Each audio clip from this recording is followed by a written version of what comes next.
I want to bring on Senior ESG Analyst Rob DeBoff and Senior Energy Analyst, both at Bloomberg Intelligence, Rob Barnett. I'm always amazed that food systems aren't talked about more in the general energy conversation. Is that what you see, Rob B? Yeah, I think the food system is a sort of important part of the global greenhouse gas footprint.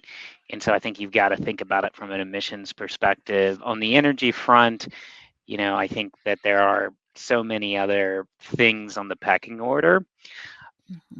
I'm actually pretty optimistic on the energy side of the equation. So Right. in terms of where emissions could be headed. So if you think about just this morning, the IEA put out the latest investment figures globally for spending on fossil fuels and spending on clean energy. And it is about $1 trillion a year being spent on fossil fuel projects and development. And there's about 2 trillion a year being spent on clean energy right now. So clean energy is outspending fossil by 2 to 1.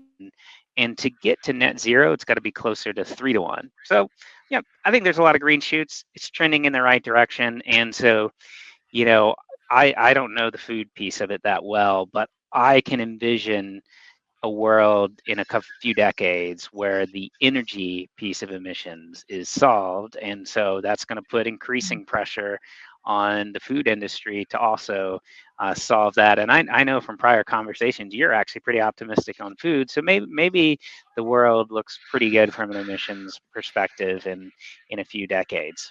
Going back to Rob D, 2025, an important year because this is when everyone puts their 5 years plans together. Yep. Was anyone talking about this and what those 5-year plans will include? No, I mean, I think, again, the focus of the conference was more on the conference this year, the COP29. And this is, as you mentioned before, is the finance COP. So really thinking about, some of the financial decisions that need to be made to finance that transition. I think it's definitely on people's minds, the kind of stock taking that needs to happen. And then we also talked longer term around some of the kind of systems that need to be in place to kind of keep us on the glide path, beyond 2030. Things that some of the whether it's adaptation, but also continued mitigation, some substitutions in the systems to that we normally depend on, and really kind of thinking through the longer term ramifications of the transition.